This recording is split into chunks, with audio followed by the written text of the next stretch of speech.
Okay, we're live. Yes, so welcome everybody. This is a presentation or a webinar from ourselves at Together People in partnership with Sage.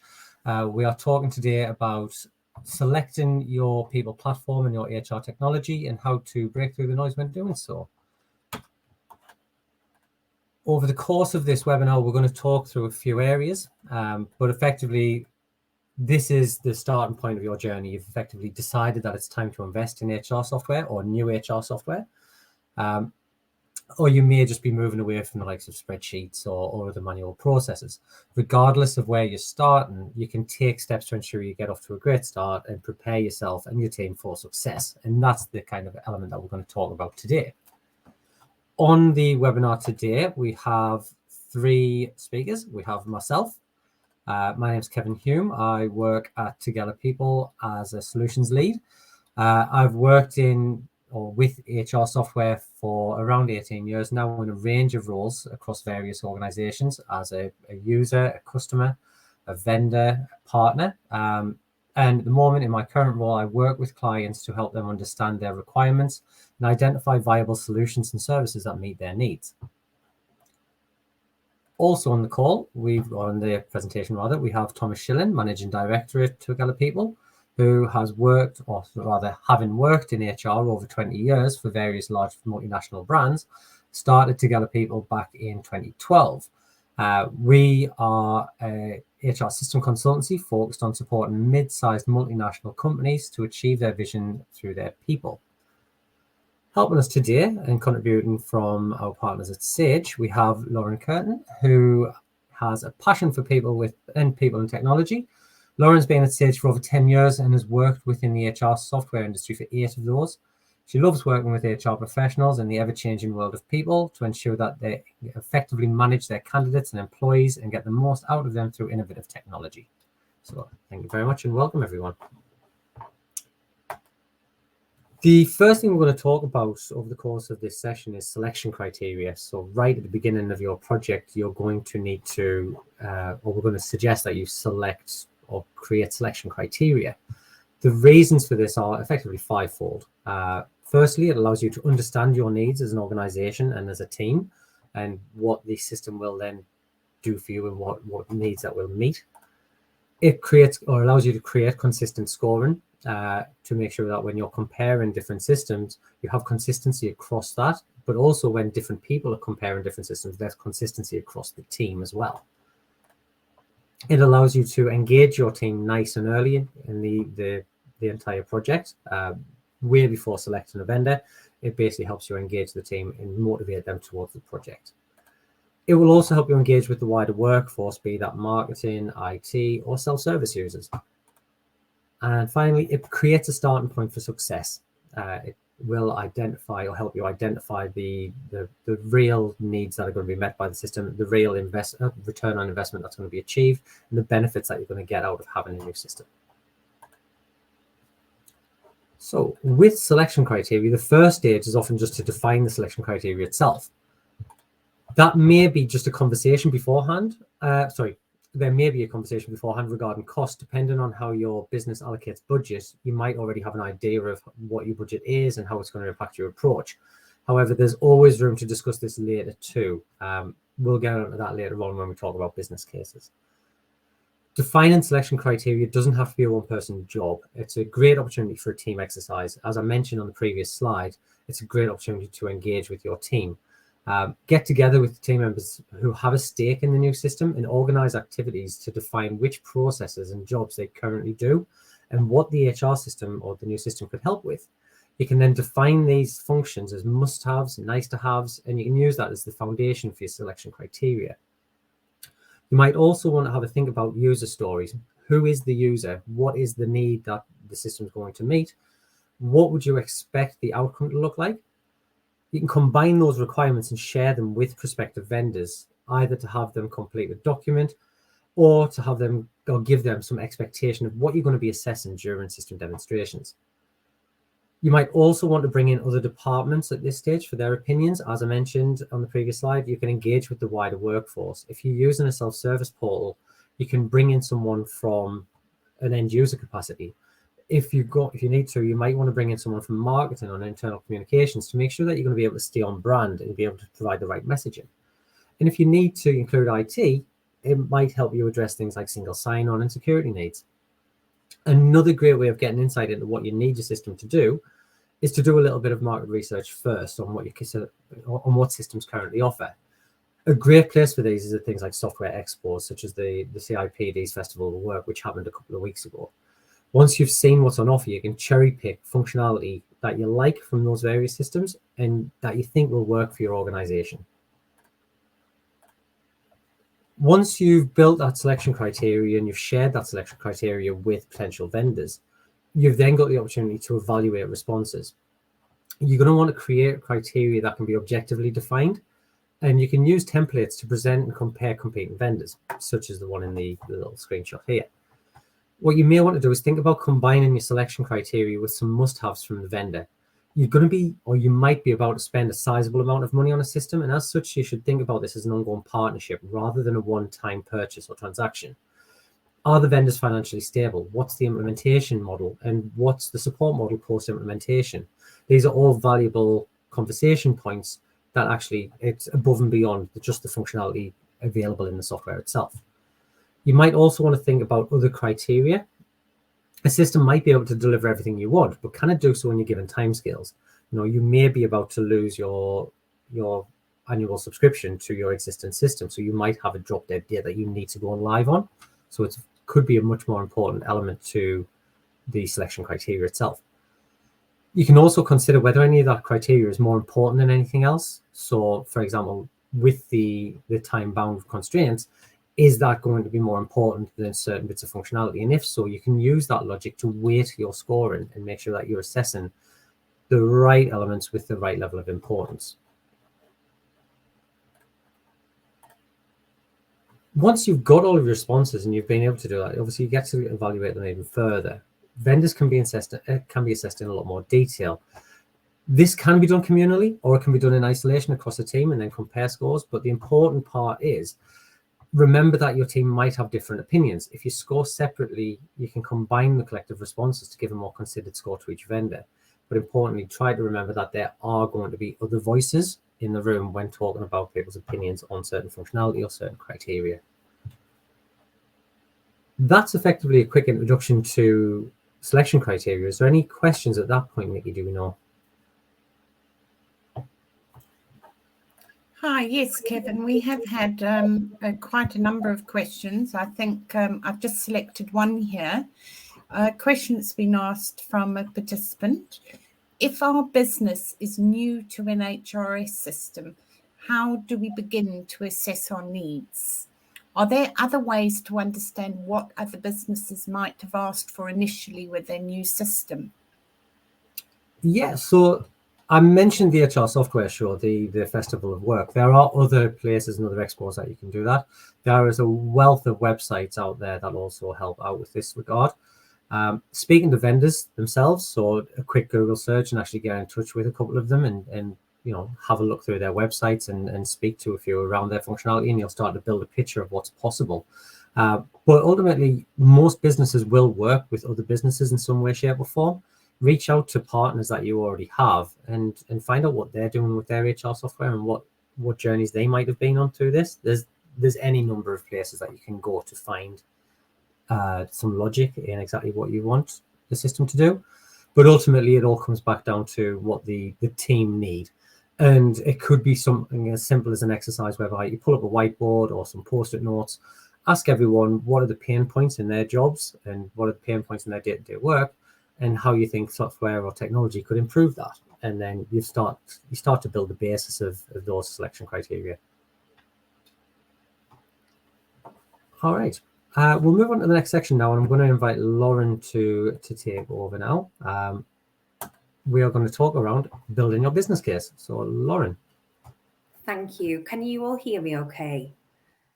Yeah, thank you. Great. Perfect.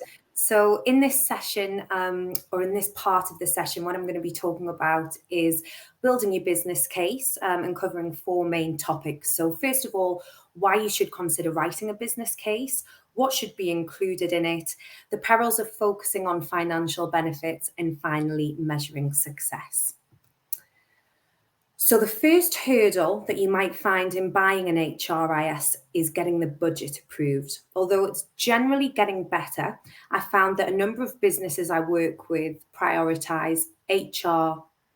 don't prioritize HR technology spend when it comes to budgeting for new tech.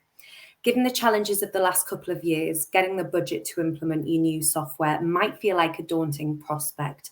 So you can make that easier by preparing a well-considered business case. This business case will help identify the return on any investment and will often ensure buy-in from executive level management while aiding you in securing the budget needed for a new system. Identifying an ROI or return on investment will also give you something to refer back to when assessing the success of the implementation, which we'll discuss further later in this session. So what should your business case include? There's a number of points that we would suggest you include within a business case.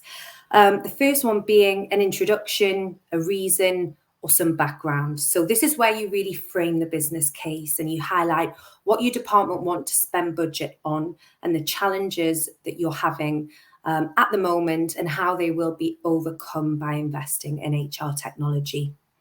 Next, the options considered. So this is where you can refer back to your selection criteria that Kevin talked about and outline the steps that you've taken to choose your preferred partner. For example, how did you invite vendors to demonstrate the software? How did you define the selection criteria? How did you evaluate? And sharing the results of that evaluation. Ultimately, this will demonstrate that you found the most appropriate solution for your business and your people, and it will aid you in securing your budget. It's also a really good idea to complement your existing evaluations with a simplified approach to allow decision makers to review your decisions without being overloaded by information. So something as simple as a strengths and weaknesses list or SWOT analysis might provide the key information for your exco or whoever you're selling into. You can make the decision as to how much information and how much detail you go into based on the people that you're presenting back to. The third point is around benefits and expected return on investment. So arguably the most important part of the business case. Before we get into tangible costs of the solution, we can outline the benefits the solution would give in detail. So we can give headline information about where the real value of the system will be recognized. As part of this, you can give estimates of where costs might be saved to. And just a point to note here, some companies like to highlight cost savings, but it can be risky given cost savings can imply there might be a reduction in headcount. So instead, what I'd recommend is an emphasis on the time saved, suggesting that while the headcount will remain, the use of that resource can be on more value-added activities. And again, we'll come to talk about that a bit later. Point 4 is around the key risks. So it's really important to highlight the key risks as early as possible. There are typically risks to any project, as we'll all know, whether they might be a team member winning the lottery and leaving, an organization restructure, or an external factor like COVID-19. There are always things that can go wrong, and acknowledgement and mitigation of these from the offset helps you to build credibility and avoid difficult conversations at a later date. Costs are another part of this. So it could be an obvious one, but you're not likely to get the budget if you don't highlight the costs. If you look to consider recurring revenue, such as license fees, and also one-off costs, such as implementation fees, you should cover all bases. Also understanding when these need to be paid, with what terms, just so you have an overall plan of what the total investment will be and when the companies you're partnering with will expect to receive that. Point 6 is around timescales. So understanding the timescales for implementation will give an indication of when the business can start to see some return on investment. So it's often useful to bring this to life through diagrams, including timeframes, and also ask your chosen technology partner to support you with this to make sure that you're aligned and that they're invested in exactly what you're presenting back to your key stakeholders. Point 7 is a bit of a continuation of that. So the investment appraisal. If you've decided to take a financial approach and identifying benefits earlier in your business case, this is where I'd really recommend that you play back those savings and compare them to the investment of the system, showing the exact point at which the return starts to exceed the investment and the product pays back the investment that you're looking for. So now moving on to the next slide around tangible and intangible benefits. So although it is really important to think about the financials and ensure that you're aligned with your preferred partner on what they're going to be, the financial approach isn't necessarily for everyone, and talking about intangible benefits will only add to those discussions. Through experience, I've learned that our customers talk about the value add tasks which a new HR platform would give their people team an opportunity to deliver. Always support your financial findings with the value add activity, and HRIS would enable your team to provide to your people and how they'd be able to deliver a better service to your employees.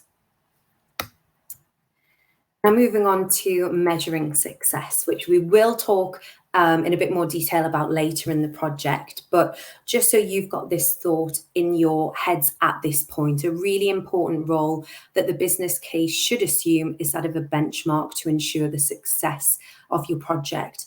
You've already done the hard work by identifying what the functionality is you'd like, what you need now, what you'd like to see in the future, and you've justified the spend by highlighting the expected benefits. This means that post-project and once live on your new HR platform, you can review the deliverables against what you expected. If you find that the reality isn't what you expected and those new initiatives and those new value add tasks I talked about that you wanted to pursue aren't coming to fruition, this just gives you an opportunity to understand and explore why and develop a plan to get you back on track to achieve those goals. You should be speaking to your preferred vendors and your preferred partners about how they can support you with this if it does become a reality. And that's it from me. So back to you, Nikki. Are there any questions at all? Yes, hi, Lauren. There is one question here. We've had a question regarding the right experience. So what if we don't have the right experience? Who ideally is best placed to carry out this task? So I guess you have to appreciate that at some point, every single person that has gone through this process has gone through it for a first time. So would really kind of recommend, or I'd really recommend doing a bit of research, using the internet, using peers, using other people within your network who might have gone through the same as a good starting point. But what I would say is that the technology partners and providers that you're speaking to should absolutely work in partnership with you to make sure that you've got the right information to feed back to the business. So ask them for their advice. I know at Sage People, we certainly have a wealth of documentation, ROI calculations, and a lot of time that we invest in making sure that we're working with our customers and our prospective customers to support them in presenting the business case back to their key stakeholders. Also, there are a number of third-party technology implementation partners out there, just like Together, who have got a wealth of experience in that arena. So it's also worth looking at what third parties are out there and how they can support you in making the right decision. Anything else, Nikki? No, that's it. Thanks very much, Lauren. Thank you.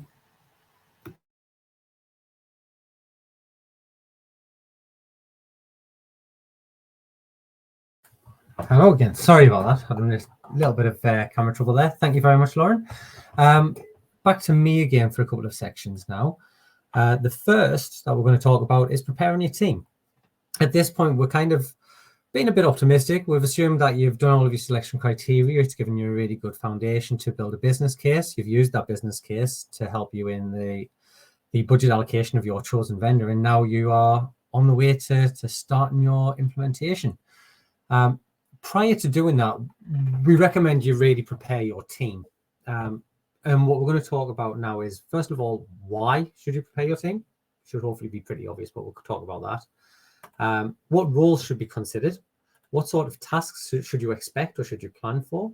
And a couple of tips and bits of advice that we've got over the years of our implementations. The first bit, so why should you prepare your team, is pretty straightforward. In terms of preparing your team, it will really get engagement started nice and early.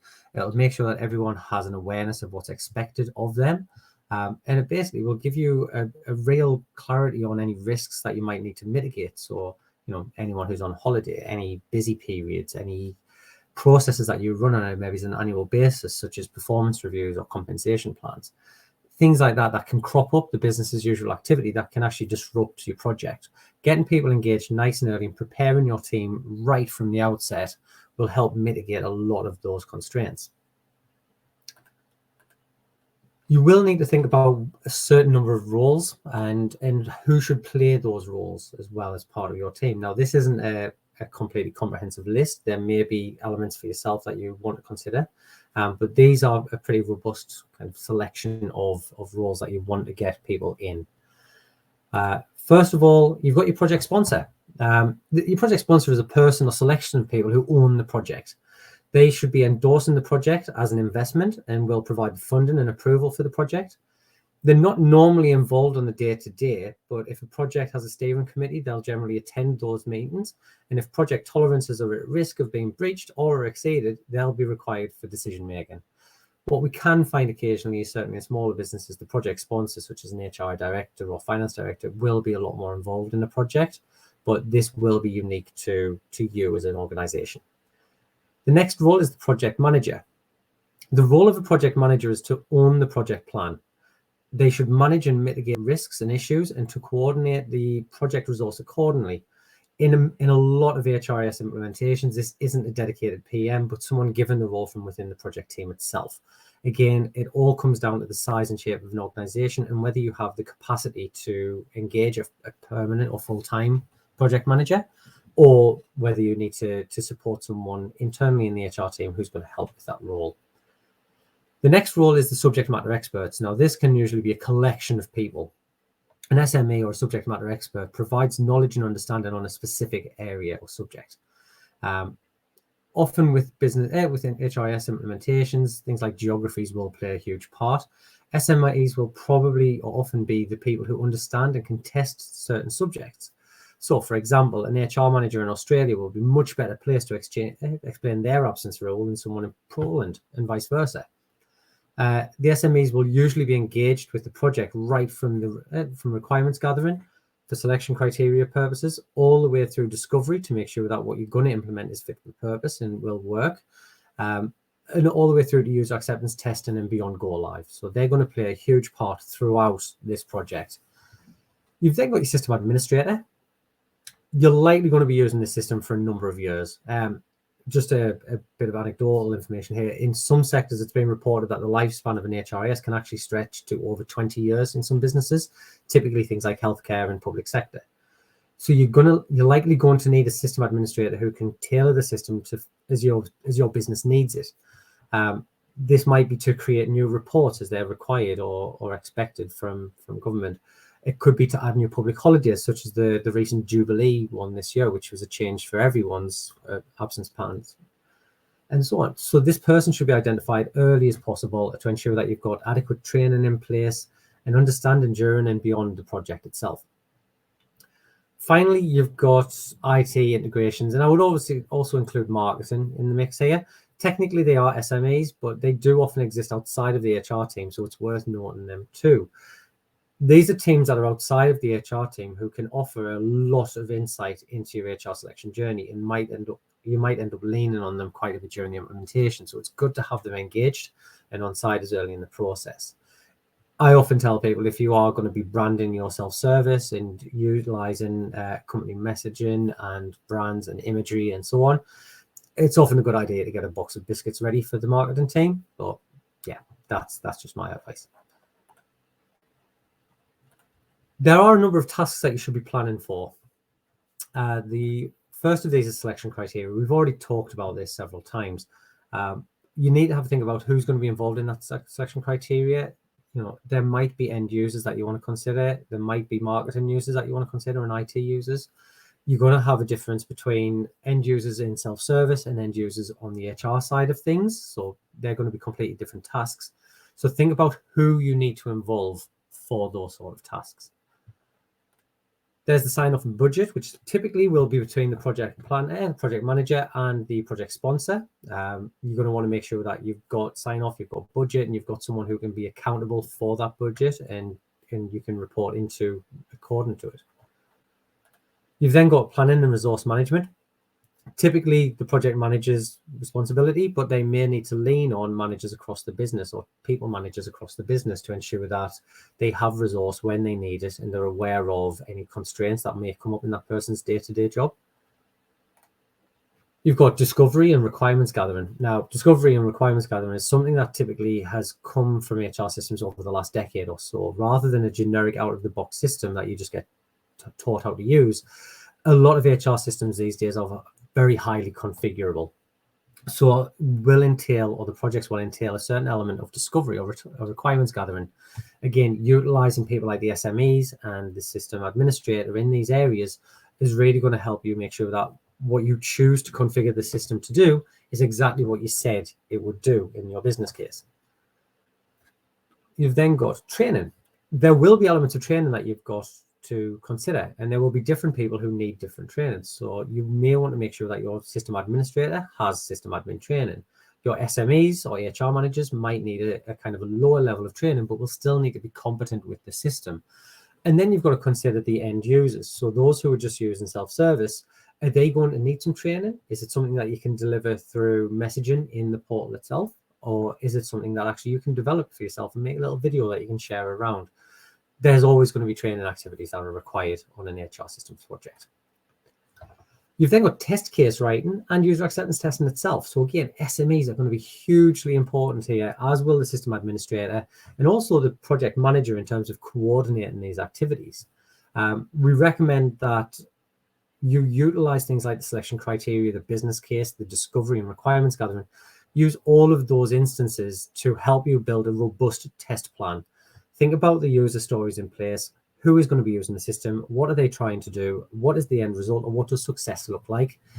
And test to that extent and make sure that where those needs aren't met for whatever reason, you've reported them, you've tracked them, and they've been resolved by your implementation partner. And finally, data preparation and migration. Now, in a lot of instances, the implementers or the partners or the vendors will help you with or even do the data migration. However, you really need to know your data. You need to know things like your job titles, your business units, all of the various pick lists that you might choose from and want to structure the system with. On top of that, you need to understand where your data is and what it contains. You may have a whole myriad of spreadsheets lying around all over the place that you want to gather up and cleanse in order to make sure that you've got good data in the system. It's always a bit of a cliche, but it is a very, very obvious point that bad data in means bad data out. So try to really prepare your data ahead of any migration activities. In terms of tips and advice, as I said, we at Together People have been doing this for over 10 years now. We have hundreds of customers implemented in Just Stage People alone, never mind the other products that we offer. We've got a lot of advice that we can always provide and we can help out with if you need, but some key points that we have thought of for this presentation include engaging people early. We've mentioned this previously already. Engaging with your team early helps you identify risks. It helps you get feedback on selection criteria. It helps you line up resource. It also does exactly what you expect. It gets people engaged, and an engaged team tends to be more responsive in project phases. The next one is to create defined roles. By creating a defined role, as we've mentioned on the previous slides, it helps an individual on a team understand exactly what's expected of them. They can prepare for things that they're unsure of, and they'll be less likely to be daunted by the prospect of implementing a new system than they would do if they were facing it with the lack of that knowledge of what they'll need to do. Communicate clearly. So communicating clearly, it doesn't stop with the selection. It doesn't stop with the business case. The criteria will allow you to communicate clearly to the vendors. The business case will help you clearly communicate the need for the budget allocation and how much you need and what your expected outcomes are. But then you'll need to keep everyone aware of progress, what's expected of them, what risks there are, what issues have arisen. And even for your wider workforce, think about how you're going to communicate with those.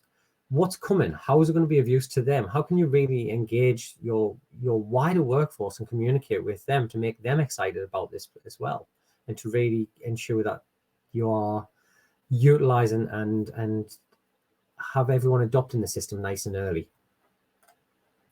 Keep expectations realistic.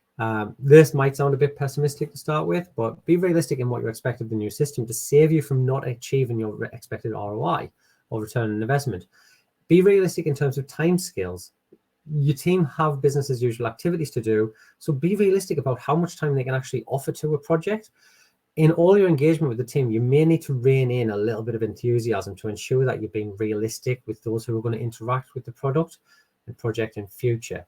And that will really make sure that actually, people aren't going into this and getting surprised by unrealistic expectations. The next point is to collaborate, particularly when gathering requirements and selection criteria. We mentioned previously, collaboration can be a huge factor. It won't just engage the team, but you can also ensure that you hear everyone's perspective and understand exactly why you need a new system and what it should do. It also helps you with those sort of conversations of why you do certain processes or activities the way you do currently. Sometimes if you're not the person doing that activity, you can be a little bit blind to the history of that, and it will help you overcome some hurdles when it comes to selection criteria and really make sure that you understand why you're doing what you're doing. And finally, celebrate success. And I mean this at all stages of the process, not just on go live. Try to celebrate success and remember to thank those who are contributing to that success at every stage. It'll often help foster further enthusiasm throughout the selection and implementation process and further down the line. If people are happy and engaged and they feel appreciated, if things do get a little bit tough, if they are expected to use a little bit more of their time for things like testing, they're not quite so reticent to do so because generally they're in a happier place because they feel appreciated and valued. And that's the element on preparing your team. Are there any questions at that point? Yes, Kevin, I've got a few questions here. The first question, what makes a good candidate for the system administrator role, and do they need experience? They don't necessarily need experience. I think enthusiasm is one of the biggest things. A lot of people within an HR team, if you don't have a system administrator already, a lot of people in HR teams get into HR for the people side of it. So often, technology can feel a little bit of a drawback at first, or they can be a bit reticent to take that role on. But try and find someone enthusiastic about it and help them understand the benefits of having that system. Beyond that, it does help if someone is technologically minded, but most vendors these days will come with plenty of training. And as long as you've got that enthusiasm, most things can be overcome. Okay, Kev, and continuing that theme, is it best to have cover that is no key person dependency on the system admin role? Absolutely. If your team is big enough, then a second or standby system admin is a huge help. Keeping it with one lead admin will always be the preferred option. So then you can audit, who's changing the system, who's making kind of an impact in there, so that if anything does go wrong, you don't have to fish around for answers. But certainly having someone as a kind of a stand-in is a big help to reduce that key person dependency. That said, again, your HR teams or your HR system providers should come with support, and you can outline that right at the beginning of your selection criteria. As I mentioned, this is a partnership. It's not just a one-off purchase. If you know you don't have the resource available to have more than one system administrator, speak to the vendors up front and use that as part of your selection criteria to see what sort of support you're going to get post go live. A number of partners and a number of vendors such as ourselves will also offer services such as managed services or enhanced support offerings, which can effectively give you a system administrator that you don't have to employ. So someone who works within your or with your organization alongside you and helps build that. Thanks, Kevin. Last question on the section. A good question here. How much time typically will project team members need to complete their tasks on the implementation? This is very much a how long is a piece of string sort of conversation. It depends on the size of your team, how many subject matter experts you might have. It depends on the complexity of the system that you're looking to implement. What I would strongly recommend is working with your vendors, working with your implementation partners. They'll likely have a project management resource, as will you, hopefully, after hearing our last slides. And yeah, you'll be able to utilize those project managers to get an understanding of exactly what resource is required and when. But at this point, it's a bit of a challenging one to answer. Thank you, Kevin. That's last of the questions for this section. Awesome. And finally, from my perspective, before I hand over to Thomas, I want to talk a little bit about evaluating ROI. So we touched on this during the business case point. But yeah, we already discussed, why should you review, when should you review, and what next? But we're going to touch on those in a little bit more detail now. So firstly, why should you review return on investment? I mean, you've done the business case, you've got your budget sorted. Why should you go back to that? Well, the first thing it does, it ensures that you've realized the benefits from investment. It basically means that when you've realized the benefits from those investments, if you ever need to go and get more budget in future, you've built a bit of a reputation for recognizing that. And I'll come on to that in a moment as well. It ensures that you're driving the efficiencies that you can achieve. So the whole point of adopting new technology is often to create a value add for people, to get people involved in interest and strategic and really proactive tasks and opportunities. So make sure that the system is driving those efficiencies, and it gives people that free rein, and it gives people that development opportunity, and gives the business the development opportunity by having that expertise released from some of the tasks that you might be finding at the moment that can be automated. It makes the most of the software at your disposal, and that's a very similar message. If you buy software, make the most of it. Utilize as much of the system as you can. If you've got automation in place, utilize it and make the most of what you've got and what you've purchased. And as I said, it builds a solid reputation of ability to achieve ROI. So further down the line, you may want to look at a learning management system.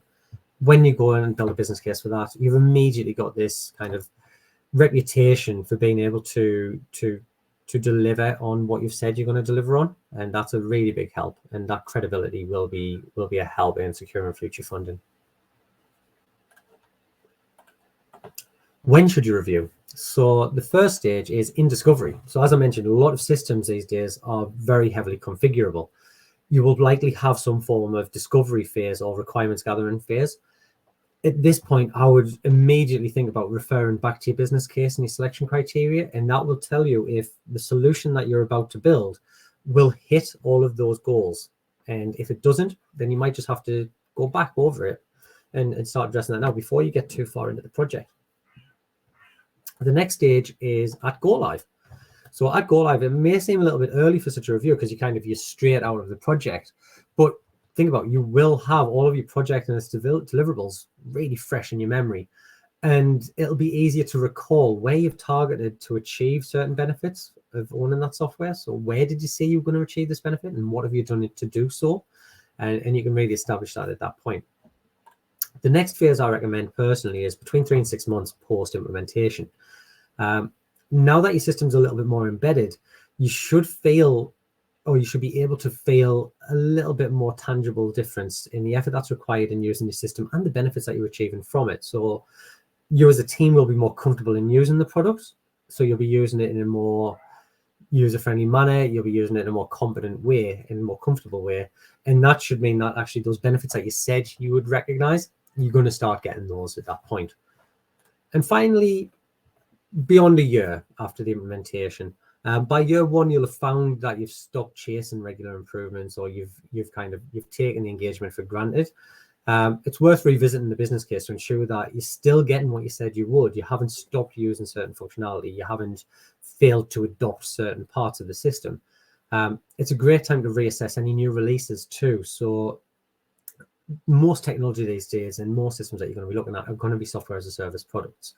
You're going to share a platform with hundreds potentially of other customers and other companies, everyone's going to recognize or give suggestions to the product, and you're going to utilize all of that best practice, and you should feel the benefit of all that best practice.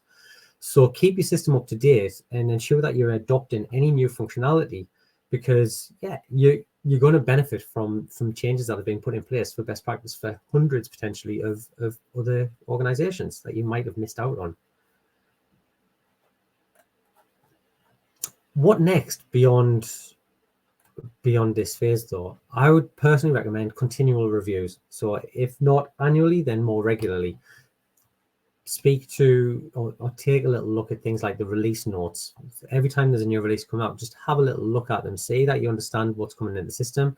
If there's new functionality, find out a little bit more about it and see if you're ready to adopt it and if it's good for you. Get active in user communities. Most providers will have user communities in some way, shape, or form, whether that's a forum or whether that's a user group day. It could take any guise. So try to get involved, and even just conversations with other users of the system might encourage you to adopt new principles and new processes that can improve your business.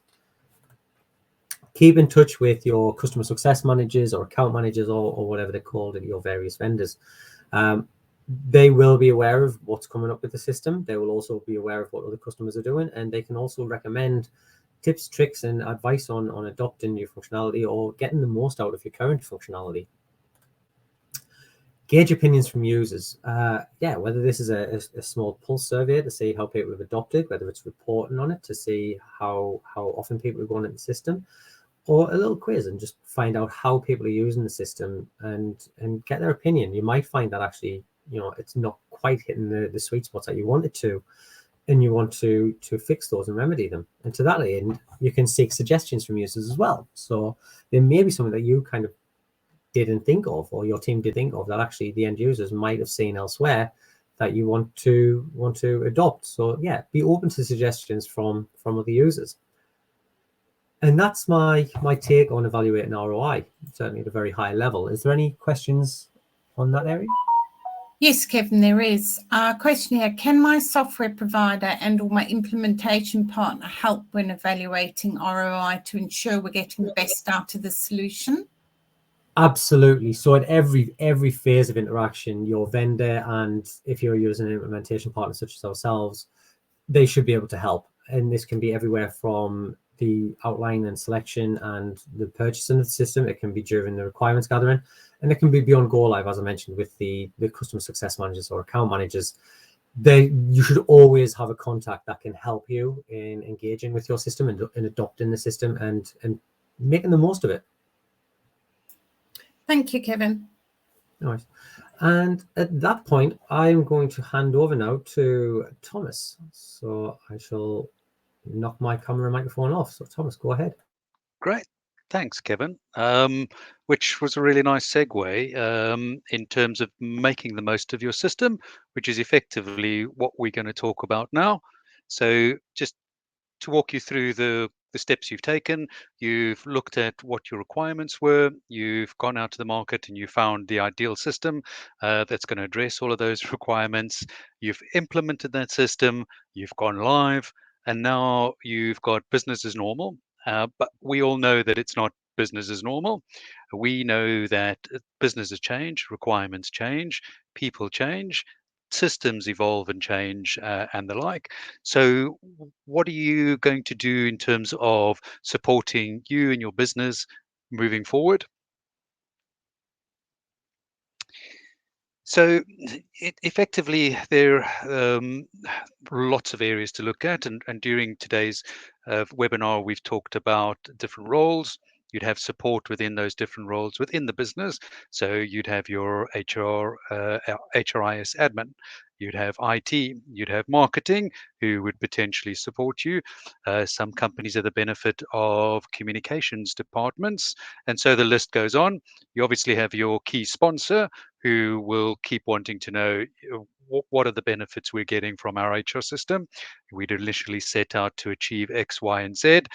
Things like improving our company performance, improving our communication and retention, our time to hire, and how are we actually doing on that front. And so The type of support that you would typically get would be from your vendors. Vendors can offer everything from just a help or a support portal that you can have access to answer your questions and queries through a search function, through to a help desk, which could answer your questions through emails and the like, through to an account manager or customer success manager, as some of them are known, who would happily answer some of your questions, understand what your requirements are, and hopefully point you in the right direction.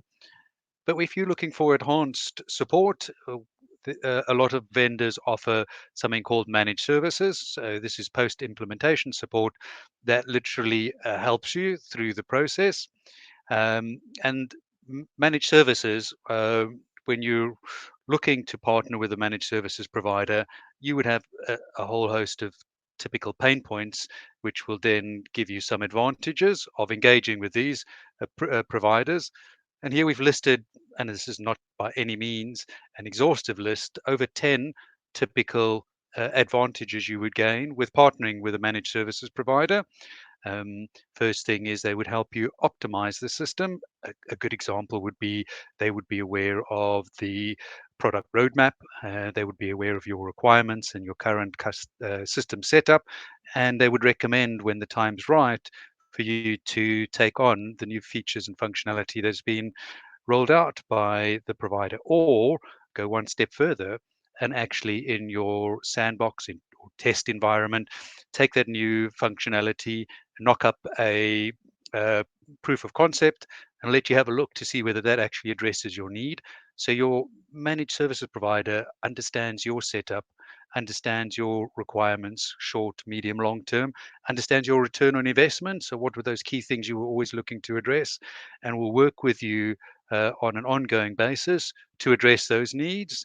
Looking to enhance and grow your system, looking to enhance your knowledge of the system. And when I say your, that could be anything from the HR admin through to the key HR users, and through to your end users, through to your super users. And if there's anything else that's potentially missing, such as enhancements that a third-party system could provide through additional automation, then as an example, your managed services are best placed through regular conversations and intrinsic knowledge of your requirements and system setup will be able to help you to improve your system. I think the last point is a really good one. There's a good understanding with managed services, not just on the system side, but also around how other clients are using the system. So, in other words, the best practice and how that could be adopted for your requirements moving forward. So what are the benefits that would be realized if you're working with a managed service offering? So your system would be optimized, and typically managed services would do things like adoption overviews or health checks. Adoption overviews is looking at which parts of the system you're using and which parts of the system you're not using, and whether that would actually improve using that part of the system that's unused, would help improve the return on investment.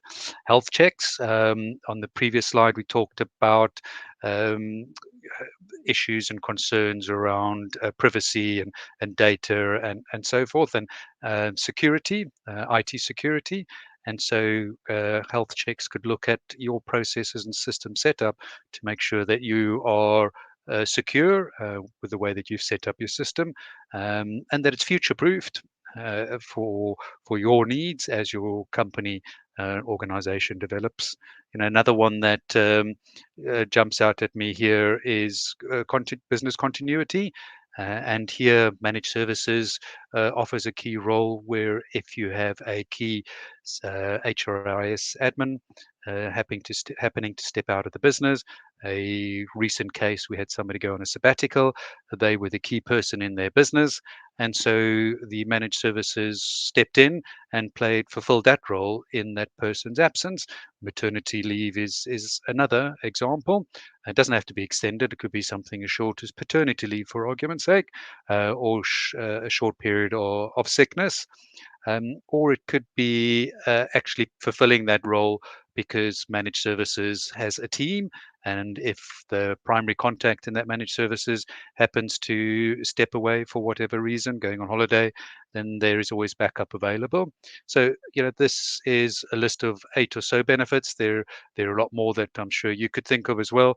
But, just having that safe pair of hands in the background who knows your system, who's available as and when you need them, and really, that depends on your needs. So, do you want to contract with them on a monthly basis? Do you want to just make available a bucket of hours and call on them as and when you need them?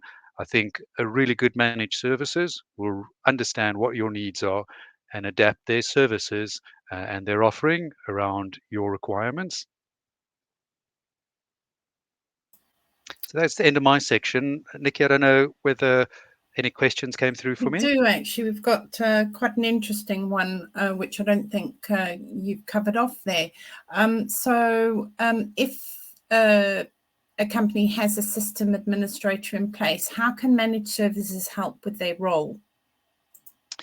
It is a good question. Thank you for asking that. So I think the short answer is yes, and I'm not saying that just because we think managed services is a good idea, but because we've got lots of examples, and each example is quite different. I've touched on one where the individual went on a sabbatical, and therefore the company needed somebody to step in to fill the breach at short notice. May I add? The other flip side of the coin could be that this is not their day job. They may have the HRIS administrator role as part and parcel of their HR admin role. And so, there's only so much of the system that they can pick up.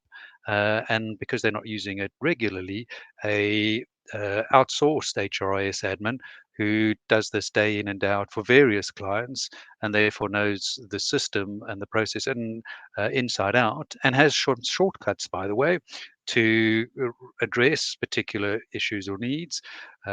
Even though you might have an HRIS, those are just two examples that spring to mind.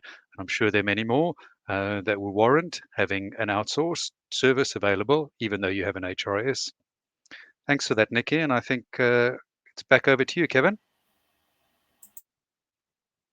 Yes. So just to wrap up, turn the camera off again.